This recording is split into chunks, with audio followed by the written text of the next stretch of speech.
سورہ ابراہیم، چوتھا رکوع۔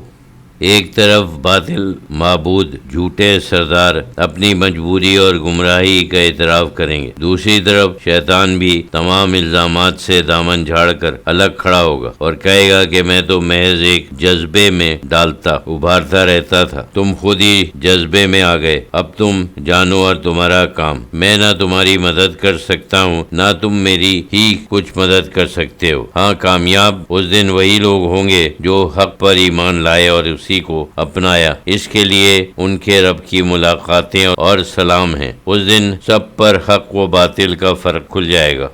وقال الشیطان لما قضی الامر ان اللہ وعدکم وعد الحق ووعدتکم فاخلفتکم وما کان لی علیکم من سلطان الا ان دعوتکم فاستجبتم لی فلا تلومونی ولوموا انفسکم وما انا بمصرخکم وما انتم بمصرخی انی کفرت بما اشرکتمونی من قبل ان الظالمین لہم عذاب علیم۔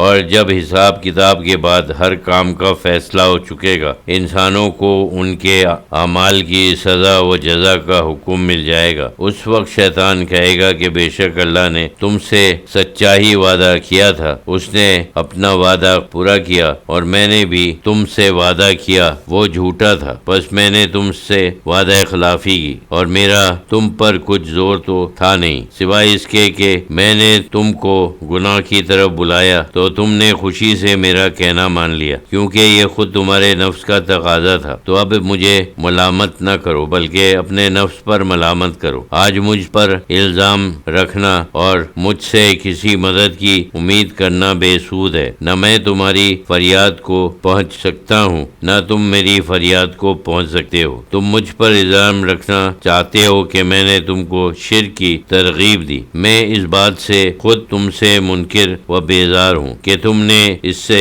قبل دنیا میں مجھے خدا کا شریک ٹھہرایا اور مجھ کو مزید مصیبت میں ڈالا۔ بہرحال اب عذاب سے چھٹکارا نہیں، بے شک جو ظالم ہیں ان کے لیے دردناک عذاب ہے۔ یعنی کفار کی گفتگو ان کے احوام کا جواب، اور اس سلسلے میں ان سب کے سردار یعنی ابلیس کی بیزاری کا ذکر کیا گیا کہ انسان کو معلوم رہے کہ آخرت میں کسی کا کوئی عذر کام نہ آئے گا، البتہ کام آئے گا تو ایمان و عمل۔ وَأُدْخِلَ الَّذِينَ آمَنُوا وَعَمِلُوا الصَّالِحَاتِ جَنَّاتٍ تَجْرِي مِن تَحْتِهَا الْأَنْهَارُ خَالِدِينَ فِيهَا بِإِذْنِ رَبِّهِمْ تَحِيَّاتُهُمْ فِيهَا سَلَامٌ۔ اور وہ لوگ جو ایمان لائے اور نیک عمل کیے وہ ایسی جنتوں میں داخل کیے جائیں گے جن کے نیچے نہریں بہتی ہیں، اور اپنے رب کے حکم سے ان میں ہمیشہ رہیں گے، وہاں ان کی ایک دوسرے کی ملاقات سلام ہے۔ یعنی کافر اور مومن میں یہ عظیم الشان فرق کیسے ہوا؟ وہ بنیادی بات کیا تھی جس نے نتائج میں اس درجہ فرق پیدا کر دیا؟ کہ یہ کلمہ حق کا بیج تھا جس نے مومن کے قلب میں جگہ پائی اور باور ہوا، وہ شرک کی پرخار جھاڑیاں تھیں جو کافر کی تباہی کا باعث ہوئیں۔ الم تر کیف ضرب اللہ مثلا کلمات طیبات کشجرات طیبات اصلها ثابت وفرعها فی السماء۔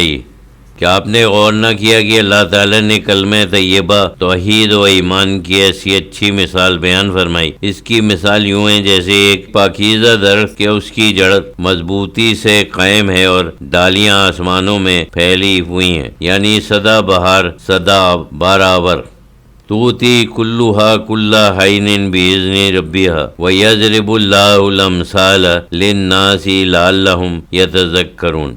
ہر فعل میں اپنے رب کے حکم، اپنے رب کے فضل سے پھل لاتا رہتا ہے، اور اللہ یہ مثالیں لوگوں کے واسطے اس لیے بیان فرماتا ہے تاکہ وہ نصیحت حاصل کریں، اللہ کو یاد کرتے رہیں۔ یعنی برخلاف اس کے وَمَثَلُ كَلِمَاتٍ خَبِيثَاتٍ كَشَجَرَةٍ خَبِيثَةٍ اجْتُثَّتْ مِنْ فَوْقِ الْأَرْضِ مَا لَهَا مِنْ قَرَارٍ۔ اور ناپاک شرک و کفر بات کی مثال ایسی ہے جیسے ایک ناپاک گندا درخت کہ اس میں نہ افادیت نہ استحکام، اور اس کو زمین کے اوپر ہی سے اکھاڑ پھینکا گیا اور اس کو ذرا بھی قرار و ثبات نہیں۔ یعنی ان دونوں مثالوں سے کلمہ حق کی برکتیں اور شرک و کفر کی حقیقت کو واضح کیا گیا، اور اب اہل ایمان سے وعدہ کیا جا رہا ہے کہ یہ دنیا جو مزرعہ آخرت ہے، یہاں ایمان کا بیج ان کے لیے استحکام اور فلاح دارین کا ضامن ہے، اور کفار کے نصیبے میں بالآخر ضلالت ہے۔ یثبت اللہ الذین آمنوا بالقول الثابت فی الحیاۃ الدنیا وفی الآخرۃ ویذل اللہ الظالمین ویفعل اللہ ما یشاء۔ اللہ ایمان والوں کو اس مضبوط بات توحید اور ایمان کی برکت سے دنیا کی زندگی میں استحکام عطا فرماتا ہے، اور آخرت میں بھی اسی کلمہ حق کے باعث استقرار عطا فرمائے گا، اور اللہ مشرکوں کو ان کی بدبختی سے گمراہی رکھتا ہے، اور اللہ جو چاہتا ہے کرتا ہے، اپنی حکمت و مصلحت وہ آپ جانتا ہے۔